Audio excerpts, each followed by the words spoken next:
You're listening to the Underscore Transformation Podcast, your practical guide to business transformation. Welcome to the Underscore Transformation Podcast. My name's Jason West. And my name's Joe Wales. And together we're the founders of Underscore. In Season 2, we're focusing on implementation and the challenges that surround designing, building and testing your business transformation. In today's episode, we're discussing architecting your solution, the deliberate act of setting out changes to processes, systems and people to meet an agreed set of objectives. So, Joe, where do we start? Where do we start? Well, before you do any detailed design, you've got to really have defined what your where your destination is, and we've talked about this in a previous season, actually. Yes, in quite a few episodes. Yes, in quite a few episodes. Yeah, what's your vision? What are your objectives? And they are front and center of what you're trying to achieve. You mustn't sort of lose sight of that when you've got a nice new shiny machine or a new shiny system in front of you that you're now trying to sort of make configuration and system changes. Yeah. So you've got to remember what was the reason, the rationale for the transformation you're trying to execute. And design principles we talked about as well, wasn't it? Making sure that they are well defined and agreed before you start getting your hands dirty and playing with systems. Yeah, and agree what the problem is that you're trying to solve before you start designing things.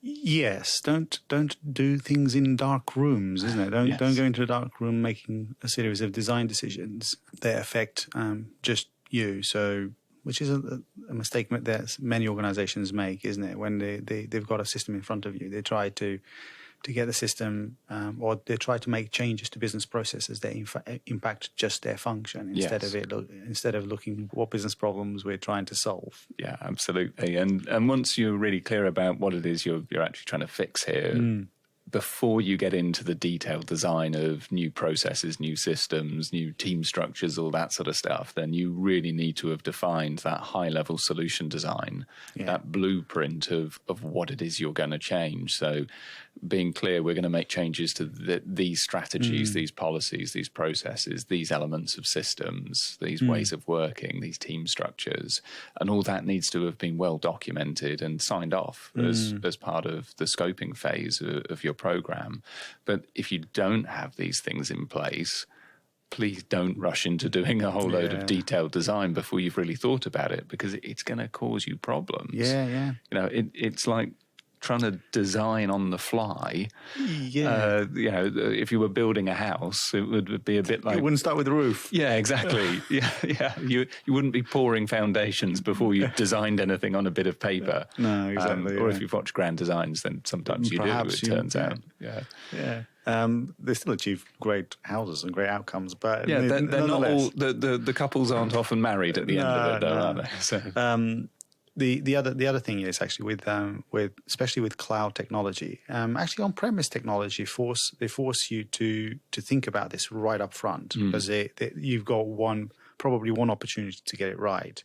With cloud technology, it's slightly different, isn't it? Because they have this sort of concept of prototyping and iterative design. Yeah. That gives you the perception that it's okay to get it wrong the first time. Let's just design. Let's do some iterations of design, a little bit like agile thinking, agile methodology. Yeah. But actually, the reality is, you've got to have done. Don't be misguided that actually you're going to have lots and lots of opportunities to make a whole set of design decisions, because you're not. You've got to have done all of this work right up front. What is your end state?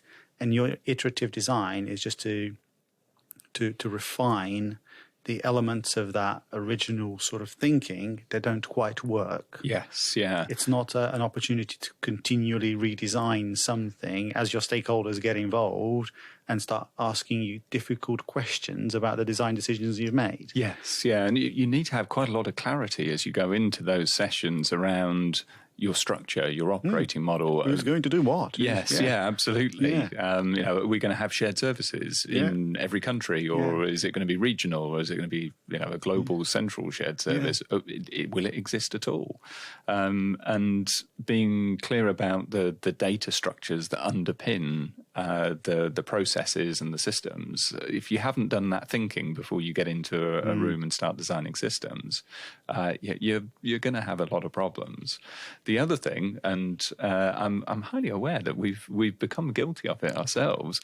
Don't rush into designing systems. So we're talking about systems on a podcast, it turns out. Yeah. This is much, much broader, but it's really natural given the amount of complexity and money that's being spent on putting in a nice, bright, shiny new system, that your process owners, your program team just become fixated on the technology and forget all that end-to-end, the processes, the work instructions, the changes in people's roles, all this really important stuff. Yeah, transformation is much broader, isn't it? Transformation, I mean, the technology piece can be a catalyst for it, without doubt.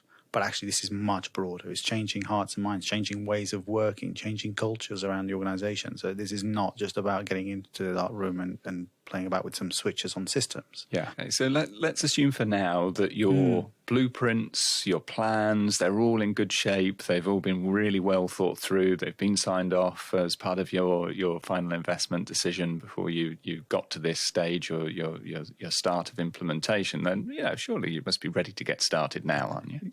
Yeah. But where's the budget? Yes. Yeah, where's the cash? Yes. So you need to look at your business case. So you're now ready to go, and pick up the business case. Where's the investment decision came from, and what benefits were stipulated and outlined in that business case? And again, we talked an awful lot about business case in our previous season, an episode in the previous season. So dust that off again.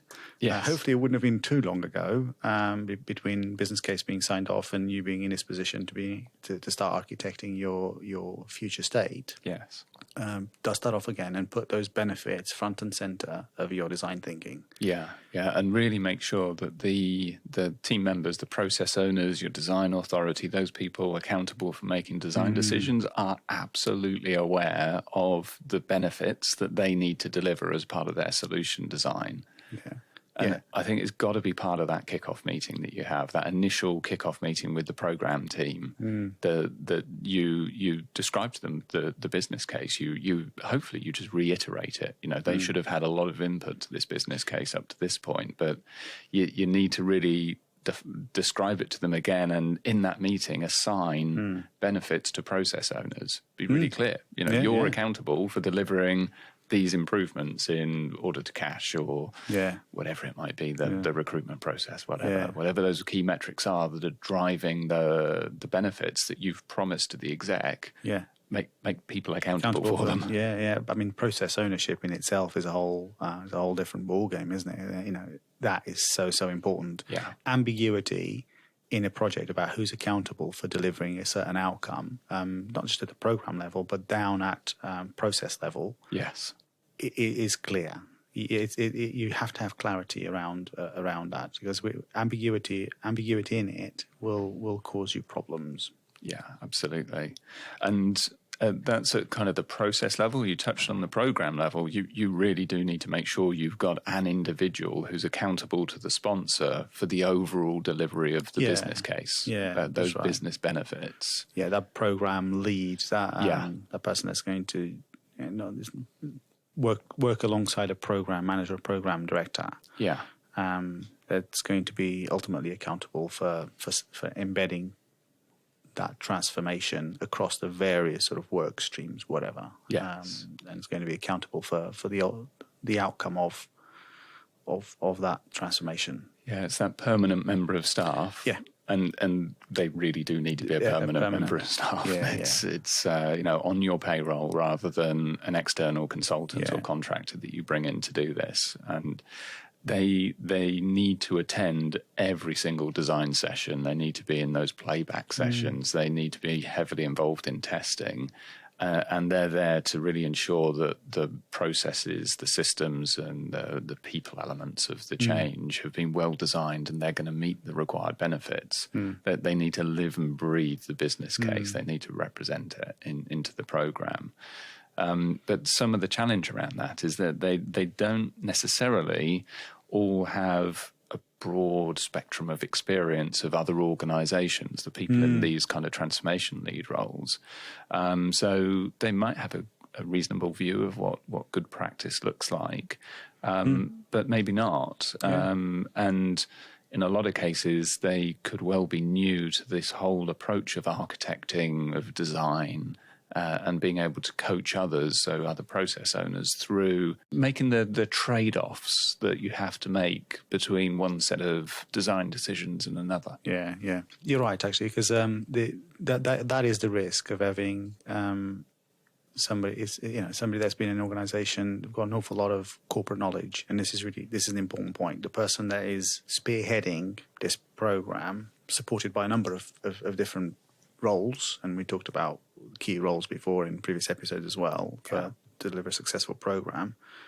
That person has good corporate knowledge of the organisation they're trying to push this change through, but there are an awful lot of good practice out there. So we'd encourage any of these individuals to go out and reach out to other organisations that have gone through similar transformation challenges and experiences before, and what does good look like for them, and actually bring that thinking into your organisation and drive that through your workstream leads. And actually, the other thing is encourage your workstream leads as well, if process owners, to do the same. Yes, absolutely. So that you've got innovation being driven, being driven into your design that's been probably explored and elsewhere. So don't reinvent the wheel, because you don't need to. I think the other thing is, whilst it's really important that transformation lead is on the payroll and is really holds themselves to account for delivering the benefits, they can often need that support. So that's, as you touched on it, that's where the program director, program manager, that external person coming in, or even actually getting some external advice very specifically around solution design. And into those kind of design authority type meetings. Somebody that's got that blend of operational experience and program and transformation experience, who's been there and done it before, but they don't have to be full time on the program. No, absolutely. And actually having somebody alongside you that can identify where the trapdoors are likely to be. Yes. It's because these individuals that these program leads wouldn't have had a huge amount of experience doing this elsewhere. So tap into those experts out in the market to just get that different perspective. I think you're absolutely right. The other thing is there is always a risk that individuals trying to solve business problems that affect just them and the pains that they're trying to cause, and they will sort of start going around in circles and trying to die in ditches over things. Yes. So having that external perspective sometimes just helps bring a little bit of common sense, I guess, into your design thinking. Yes, it is so easy to get trapped in rabbit holes, just going down rabbit holes, and I used to, always say, look, let's not focus on a minutia. Let's design for the majority, not for the minority. Let's find a way of dealing with the minority, because those nuances and those things exist in a business that you need to take account of.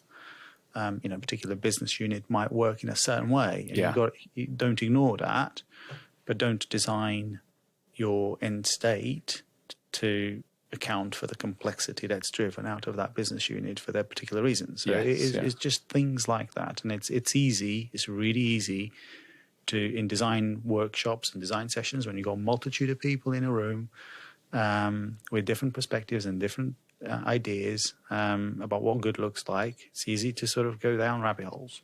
Yeah, I think it's also easy to for teams to get focused on boundary conditions and designing for the 1 in 500 chance that somebody might do something that needs control, or and putting too many approvals to the governance, too much governance around something, and just taking proportionate approaches to risk can kind of go out the window as people start saying, oh wow, we can do all this amazing stuff, we can put in all these automated controls, all this oversight, because we've never had it before, because our previous typically systems wouldn't allow us to do it.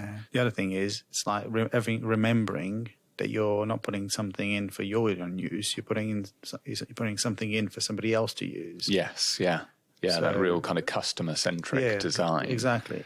And I think that's actually a really good point to talk about it, because actually taking a customer-centric design approach rather than a system design approach is really key.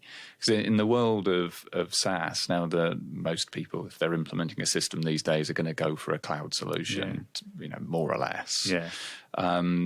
It's been great on one hand because you can be up and running really quickly, but it does suck that time and attention into focusing on systems in a lot of cases. But that speed to deployment's great on one hand. On the other, though, you've only got limited time to think about all the other stuff. All those off-system processes, the policies, as we talked about, the work instructions, the how-to guides, the user experience of this new system with its processes and its new ways of working that it's going to bring in.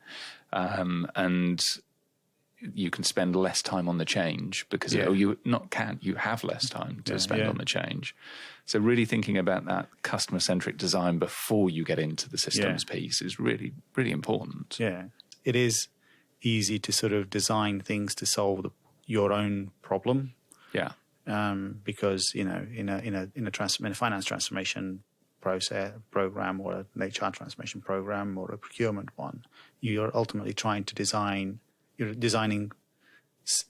processes that are in finance, procurement, or HR processes. And it's easy to sort of sit there in a room and go, okay, what we want to do is make our lives a little bit easier. By putting self-service on everything, and almost outsourcing everything we do to the business line. Yeah, to line managers, because they're not busy people. They don't have important roles to do in the organisation. So let's outsource everything we do and make the line managers responsible for everything. And there's a difference between accountability and responsibility. They can be accountable, but not necessarily have to do everything. I always say we have to have the right balance between who does what.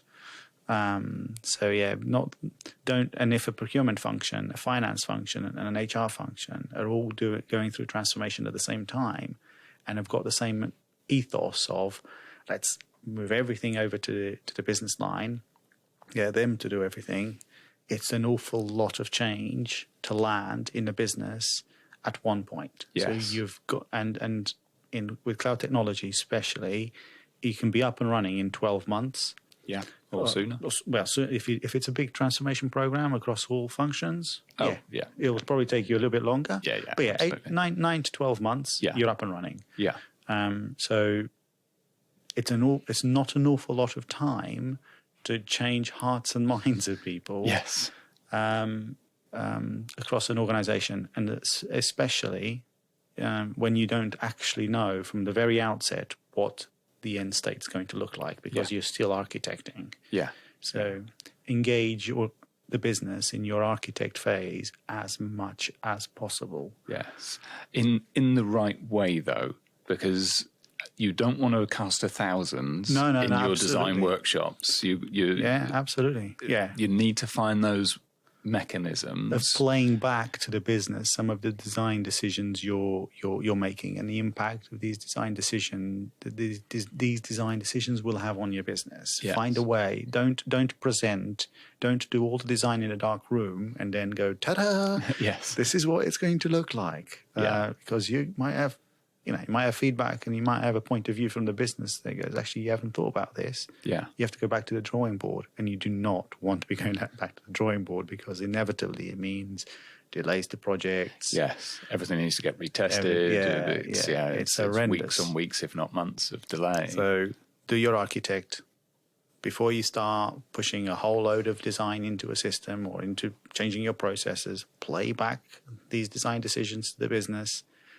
Make sure that the business understands the impact on the people and all the change aspects. Making sure that the business really understands that, and then sort of get almost validation that this would land well if it was designed like this, and then go away and start to push design start iterating the design across your various systems that you're trying to implement. Yeah, and I think you can do that really quickly. It doesn't need to be absolutely not. It could be a month, maybe two of doing some of that off system before you even engage with the system integrator, get them in the room. Before you do that, that's where your customer centric design piece comes in.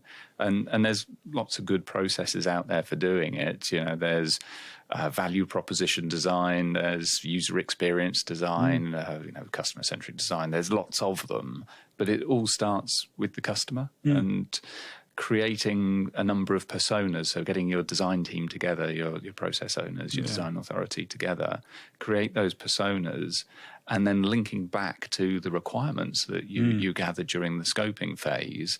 They should give you the insight that you need to really define those personas well. And then once you have those personas, you can spend time identifying, well, what are the tasks they're trying to complete? What are the pains that they've got today? And what are the outcomes that they're trying to achieve? What are the gains they're trying to achieve? And once you've got those tasks, pains and gains, you can prioritize them, what's essential and what's nice to have. And involve the business in that. The people that represent these personas, have we got it right? Could test it. Do the work and then get them involved, test it. And you can then, once you've got that agreement that, these are the things that are hurting us today, this is what we're trying to achieve, and this is the work that we need to get done, start mapping out how the changes to processes, policies, systems, org structures, whatever, is going to alleviate the pains, help us get to the gains, and create that mapping. Now, there won't be a one-to-one on all of it. There are certain things that your program will not address, and that helps you be clear with people. We're going to help you achieve these things. We're going to take away this pain, but we're not going to address how you book your expenses because it's out of scope. But that really does help engage people up front to set the parameters, the design, the architecture that you need to put in place. And it allows you to prototype it. So even before you get to the systems, just be clear with people. Okay, we've drawn some stuff on paper. This is a description of how the world works, and we've tested it along the way. Does this look right? Is this going to help you, deliver your profit number or your revenue number? Is this going to help you deliver your program to your customer? Yeah, exactly. And then you'll have obviously the technology will be put in front of you, and you might have to make adjustments to some of that based on the capabilities and of the system. Sometimes to deliver one of those outcomes that you express at the very beginning, and this is really important that people do this. It's really important that people get in a room before any technology is put in front of them to do this. This is not a type of activity that you do with the system's sort of partners in front of you.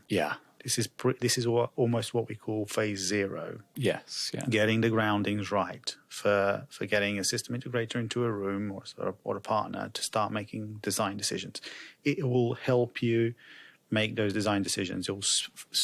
Those workshops will be run a lot smoother.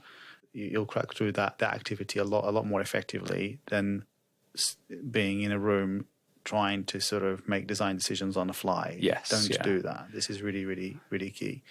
And seek some professional facilitation around those meetings. Unless you've been through this process before, it's very difficult to find your way through it, as well as facilitating the session. So it's worth bringing in some outside help. And if you bring in outside help that have got experience in that in a technology that you're trying to implement. It will help you mitigate some design decisions that you might be making in white space, really, that will actually, that don't waste your time making that design decision because the system is not going to be able to cope with it. Yes, yeah.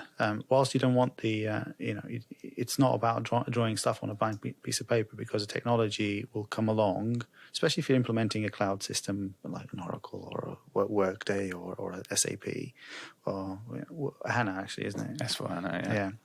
So if you're implementing a cloud-based tech, they are restricted. They don't have huge amount of flexibility. So you're not designing in white space. This is about getting principles right. Yes. And sometimes when you're in the midst of it, designing in technology, it's okay that your processes and your systems might change because the user experience wouldn't be great. Mm-hmm. But it's okay. But you're going into it with a core set of principles about, right, this is what I want our future state to look like because it's going to deliver these benefits. Yeah. Now, technology supplier or technology vendors help us achieve that. Yes, yeah. Yeah, but you've had that realism as part of your overall customer-centric design of some input from somebody that knows how, what the constraints are of the system that you're going to implement, because there's no point, as you say, designing some fantastically wonderful blue sky set of services, processes, if the technology just can't support it. Yeah. It just doesn't do it, or it doesn't do it in that way. Now, we did touch upon the that kind of how you go out and how you get the business engaged into these design workshops. I don't put them in the room, but you need to go out and once you've designed stuff, get them engaged. I think there's that business interaction, but there's also in any sizable organisation, especially in international organizations, there's that dynamic of global, of country, of regions, and then business lines, business units, divisions, whatever, and finding a way of building a set of design governance or design inputs and testing and feedback that allows you to have a small and focused group of people in a room able to make decisions quickly. But then those can be very effectively tested out with a broader group. So we've in the past used a kind of a global process owner model. So you have global process owners, country process owners, or local business unit process owners. I think it's probably worth just touching on just some of the ways that works and why you want to go about it. Definitely, yeah. I mean, ultimately, the global it's like it's especially in federated businesses. Implementing global design in federated businesses isn't easy, and a lot of these systems processes, when you're designing. You're not designing a process at level 2. You're designing a process at fairly detailed level, because the system's going to do these new systems will do an awful lot of the transactional processing of data for you. Yeah. And a lot of countries have got their regulatory constraints that they've got to sort of abide by. And naturally that global process design needs to take into account the regional nuances. Always, it's normal. It's just that those regional nuances can't become the design, and the global process owner has to have the right, gravitas. And people need to respect they need to be well respected within the organisation. They need to be well connected, known. Yeah, so that they are ultimately accountable for making the design decision that takes into account the various country perspectives, and or business unit perspectives, whatever those might be. It might be even in a single country, in a federated business model, with different business units in one country, all operating differently on different brands, etc., etc. How do you bring all of that together? It is not easy. It's not, and especially if your as-is world is everything is done differently everywhere.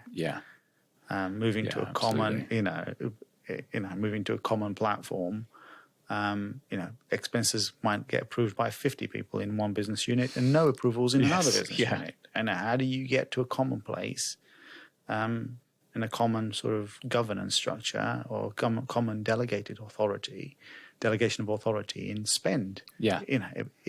These things. Think of these things right up front. Yes. Don't start. Don't be surprised when you've got the system integrator in a room asking you a question. So, what's your delegation of authority on spend? And you go, I don't know. Yes. Well, it's this in this country, it's that in another country. Yeah. But in this business unit in France, it's one thing, but somewhere else it's another. You will. That's it. You're at that You've got to align before that program would be a nightmare. Yeah. That align policy, align process, align principles. Do all of that work up front. Yeah. You're listening to the _Transformation podcast.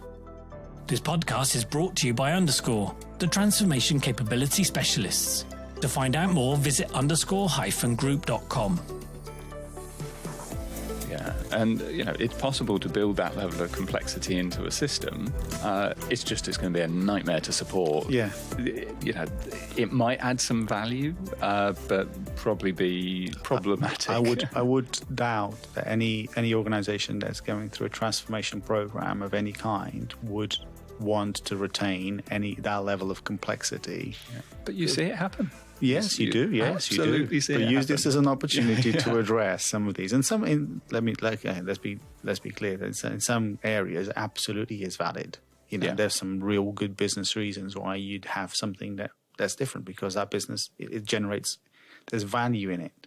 We always talk about a design principle. Well, if something creates so much value in whether it's a policy or a process or a way of working, if something creates so much value in an organization, in a business unit, in a global business, could that same value be recreated across all the other business units? Yes. And it's a question that you have to ask. If it's so valuable for that business unit, why can't we deploy that same thinking elsewhere?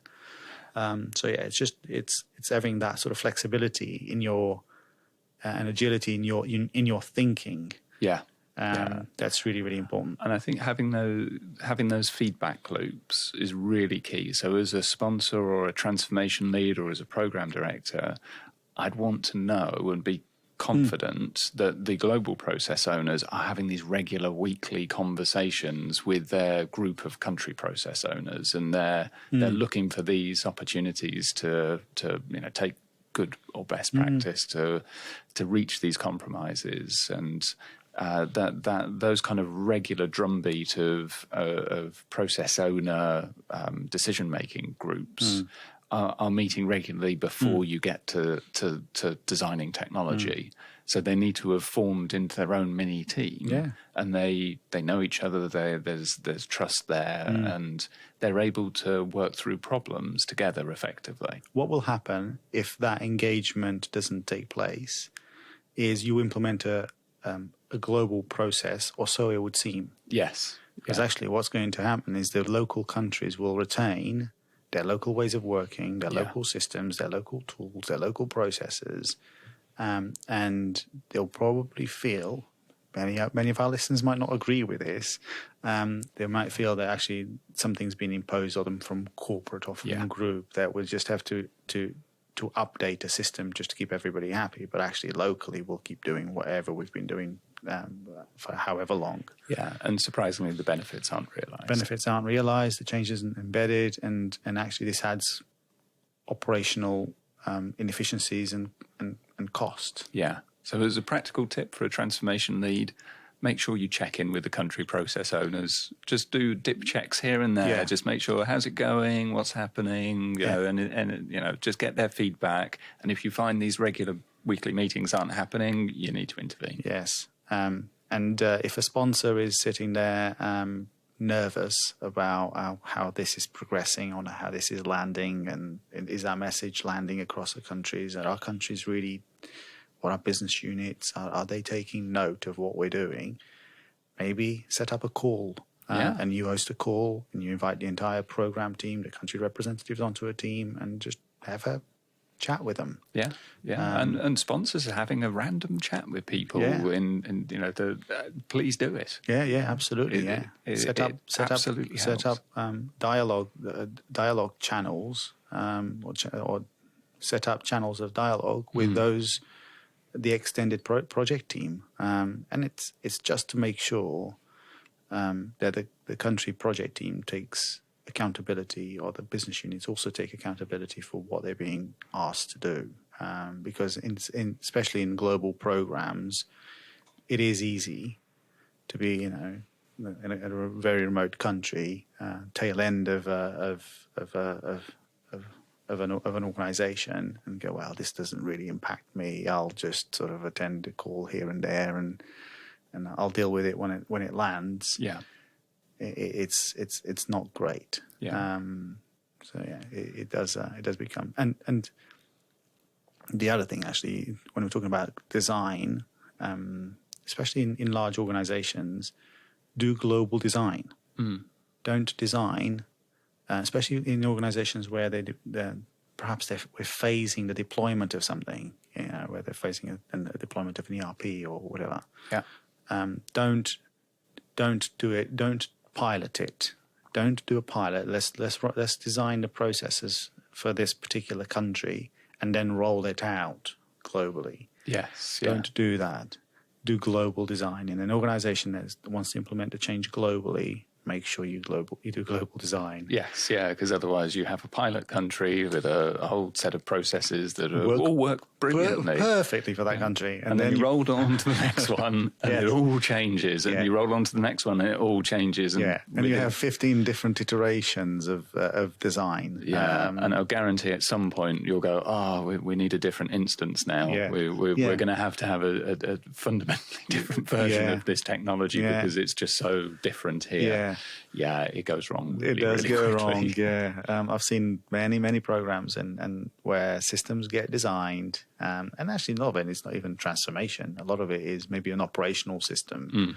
An operational system that's replacing a legacy system. Gets designed for a business unit, constrained to a small group of people, and they design it beautifully to fit all their business processes. Yeah. And you try and roll that out. Yes. You're going to get resistance from the business units you're landing this into. We're saying, well, you've not taken into account any of my requirements. So just be mindful. Anything that you're trying to design globally. Yeah. Even if it doesn't hit that particular region or country or business unit until 2 or 3 years down the line. Yeah, absolutely. Involve them in the requirements gathering and the design up front. So we'll draw to a close in a second, but before we do, and I'm sure we've mentioned this on other episodes, but the point bears repeating. So as you get into this system design, you need to be really clear about the roles of the people involved, and very specifically the role of your process owners, and the role of the system implementation partner. So in really simple terms, what is the role of the system implementation partner? To build a system to your specification. Yeah, that's it. To configure. Yeah. That's it. That's all they do. You give they sit in front of you and ask you, what would you like me to do?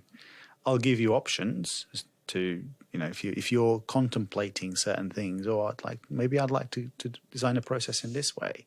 I'll give you options as to what the system can and can't do. Yeah.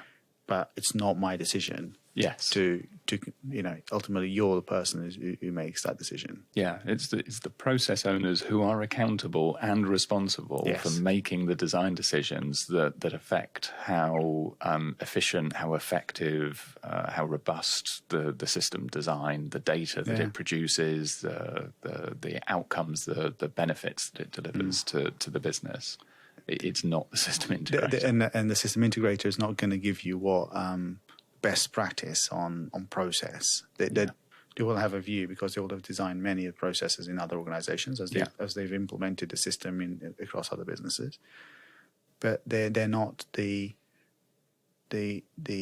describing best practice, and many organizations make that mistake, don't they? They make that mistake. They think that the system implementer, the system integrator, is there to sort of guide them on what does good look like, you need to have defined what good looks like yourself in phase 0. Yeah. Your destination, you need to have articulated what your destination is before you have a system integrator in front of you. Yes, yeah. So because that accountability sits with the process owners, you've got to make sure that the people that you second into those roles have got the skills, the tools, the knowledge, the mindset even, to make the best possible architecture design decisions that they can, and to take personal ownership and accountability for the outcomes of the decisions that they make. And they also need to be comfortable that they're not going to get it right first time. That what you go live with is going to need further work, it's going to need further iteration, and they need to be leading that charge as the program team leave. Yeah, and that's right, Jason, isn't it? Because we often, a lot of these individuals are, in many cases, responsible for an operation. Yeah. And you're asking them to be a global, a global design thinker. Yeah. And the mindset, because sometimes isn't there. So there are, before you venture into making, running these workshops and facilitating workshops, make sure that these individuals are skilled and equipped, and they might be the right person, the right individual because of where they sit in the organization, because of the corporate knowledge that they hold, but equip them with a different set of skills. Yes, yeah. Design thinking skills, managing conflict, because that will happen. Yes, yeah. Influencing without authority. Yeah. So, getting decisions without necessarily having the authority. So influencing skills, like you said. Basic project planning, project management, not Prince doing that sort of thing, but just basic understanding the principles and understanding what's a risk, what's an issue. Yes, the difference between the two. Just having that type of that toolkit. You need that toolkit to go alongside the responsibility and accountability that you hold. Yeah. Make sure program sponsors, program leads, make sure that your work stream leads have got your work stream leads, or your process owners have got the toolkit. Yeah, absolutely. So, in summary for this week's episodes, we've covered off the fact that you need to have done the work during the scoping phase to define your vision, your design principles, your strategic objectives that are going to really drive this architecture design work that you're going to do. You really don't want to be making those decisions as you're doing detailed design. So do it up front. Even if you haven't done it during scoping, give yourself time to kind of really get those big architectural pieces in place. And make sure that your process owners are absolutely in place, that if you're a global organization, that you have clearly defined global country, business, local process owners, and that those teams have been well formed before you get into detailed design. And assuming that technology is in scope, and generally it is, of these things, before you get your system integration partner, implementation partner engaged, make sure you've really focused on that customer-centric design. So you've worked it through, you've engaged people in the business in that kind of high-level design. You've prototyped things that you've got that feedback, and you've done as much alignment as you possibly can before you get into that detailed design. And the final thing is, as you're into that kind of system implementation, be really clear about what your role is as the customer, and making those design decisions, and what the role is of the implementation partner, which is to turn those decisions into technical reality. Yeah, and that's it.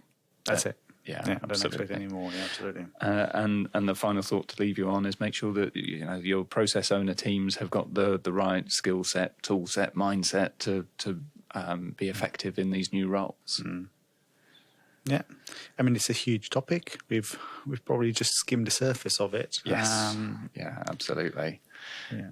And staying on the topic of implementation partners for next week, they are one of a multitude of suppliers that you would probably have to your transformation program. So next week we're going to talk about how to get the best out of suppliers that support your program team and your transformation. So please tune in next week.